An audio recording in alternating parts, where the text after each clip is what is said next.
दोस्तों, घर खरीदना या रेंट पे लेना हमेशा से एक बड़ा डिस्कशन टॉपिक रहा है। जब भी हम लंबे समय के लिए किसी जगह पे रहने का प्लान बनाते हैं तो हम अच्छे से एनालाइज करते हैं कि क्या प्रॉपर्टी बाई करनी चाहिए या रेंट पे लेनी चाहिए। आप में से मोस्टली लोग ऐसा ही सोचते होंगे कि घर खरीदना ज़्यादा बेटर ऑप्शन है, लेकिन ऐसा ज़रूरी नहीं है। इस वीडियो में हम दोनों को कंपेयर करेंगे और समझेंगे आज के टाइम में इन दोनों में से फाइनेंशियल पॉइंट ऑफ व्यू से कौन सा बेटर ऑप्शन है। लेट्स सी कि एक घर खरीदने में मोटा मोटी कितना खर्चा बैठता है। डोंट वरी, हम मैथमेटिकल कैलकुलेशन में नहीं घुसेंगे, आसान भाषा में समझेंगे। अगर आप अपने 20s में हैं और लाइफ स्पैन के पीक स्टेज में हैं तो आप पूरा का पूरा कैश में तो घर नहीं खरीद पाओगे, और अगर आप एक मिडिल क्लास फैमिली से हैं तब तो 1 करोड़ या 2 करोड़ आपके बैंक में होंगे नहीं कि निकाला और पूरा का पूरा कैश दे दिया। तो आसान तरीका बचता है लोन। मोस्टली लोग होम लोन की तरफ ही जाते हैं और ये ऑब्वियस भी है, पर क्या ये सही तरीका है अगर फाइनेंशियली बात की जाए तो? होम लोन लेने जाएंगे तो आपको बैंक सिर्फ 80% ही लोन देगा और आपको 20% डाउन पेमेंट करनी होगी। तो ये हो गया हमारा पहला कॉस्ट, और वो भी लोन लेने से पहले, and that is down payment. ये तो सीधा आपके जेब से गए पूरे के पूरे। अब आप बैंक के पास जाएंगे तो वो होंगे आपके दूसरे charges, cost of taking a home loan, क्योंकि उस लोन में कुछ इंटरेस्ट होगा। और मान लो आप 20 साल के लिए उस लोन से बंध गए और एक बार आपने लोन ले लिया तो आप पीछे मुड़ के नहीं देख सकते। आपको वो लोन 20 साल तक एक रेंट के तौर पे चुकाते रहना होगा। फिर आते हैं फ्रिक्शनल चार्जेस जो आपको प्रॉपर्टी खरीदने वक्त देने होते हैं, registration and stamp duties, maintenance charges etcetera. अब आप घर लोगे तो अच्छी जगह लोगे तो उसके मेंटेन करने के भी चार्जेस लगेंगे, and these are extra charges which are heavy.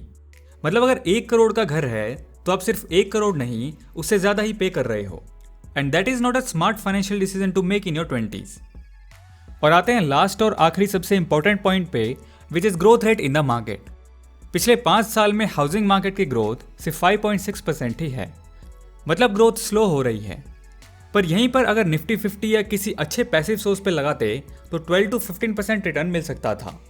अगर वो डाउन पेमेंट यहाँ इन्वेस्ट करते तो रिटर्न ज़्यादा बेटर हो सकता था।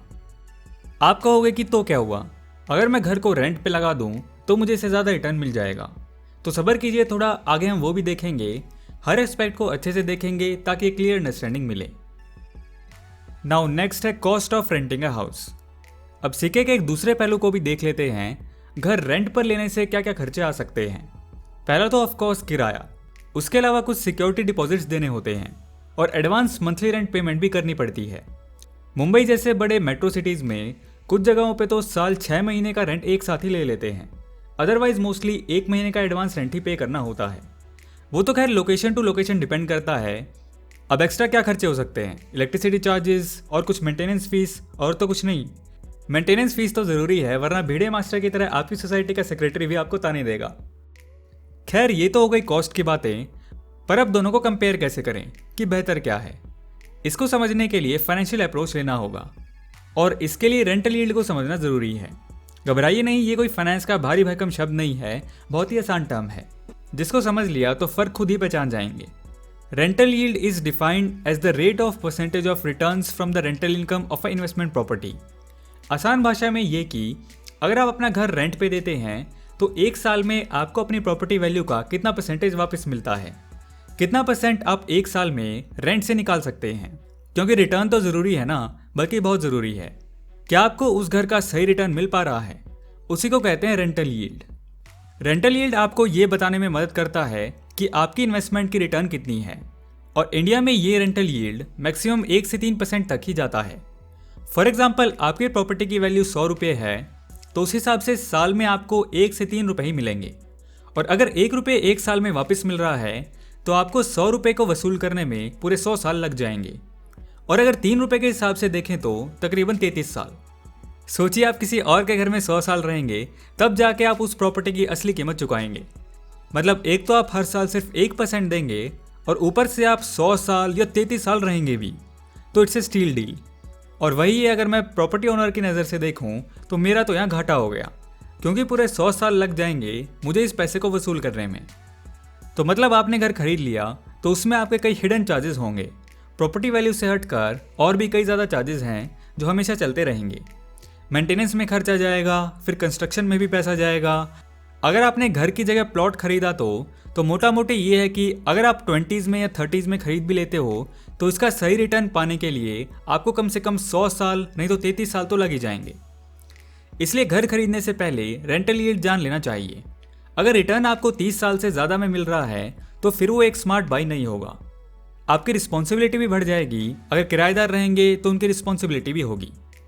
और सबसे ज़रूरी बात फ्लेक्सिबिलिटी नहीं रह जाती। आप उस घर से, उस शहर से, उस एरिया से फिर बन जाते हैं। आप यंग हैं, आपकी जॉब आपको कहाँ ले जाएगी किसे पता, आप 5 साल बाद कहाँ रहेंगे ये भी नहीं पता। इस तौर पे तो आपके पास फ्लेक्सिबिलिटी भी नहीं रह जाएगी। अब आप कहेंगे कि फ्लेक्सिबिलिटी नहीं है तो घर बेच देंगे। तो बेचने से पहले ये देखना होगा कि उस साल की एप्रिसिएशन कितनी है, एप्रिसिएशन हुई भी है या नहीं।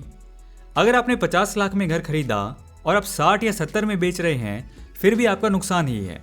जितना आपने एक्स्ट्रा खर्चा किया था उसको मिला के तो आपका ओरिजिनल वैल्यू 60 to 70 लाख के अराउंड ही बैठ जाएगा। या कम भी हुआ तो आपको रिटर्न अच्छा नहीं मिलेगा। और ये भी तभी पॉसिबल है अगर आपने कैश में खरीदा हो, तो वरना लोन चुकाने से पहले आप कहीं जा भी नहीं सकते। तो 20s जैसी यंग एज में घर लेना समझदारी की बात नहीं है। हाँ, आगे चल के जब आपने अपने लिए अच्छे पैसिव सोर्सेज इनकम जनरेट कर लिए होंगे और अपने फाइनेंशियल गोल्स को अचीव कर लिया होगा तो जाकर कहीं आप 40s या 50s तक अपना घर ले सकते हैं, वरना उससे पहले घर पे पैसे इन्वेस्ट करना समझदारी नहीं है। अब रेंट की बात करें तो आपके पास फ्लेक्सिबिलिटी है, आप एक जगह से नहीं जुड़े हुए हैं। आपका मन हुआ, आपको घर पसंद नहीं आया या आपके जॉब की वजह से आप अपना घर बदल भी सकते हैं। आपको ना लोन लेने का झंझट, ना डाउन पेमेंट का और ना ही एक्स्ट्रा चार्जेस का।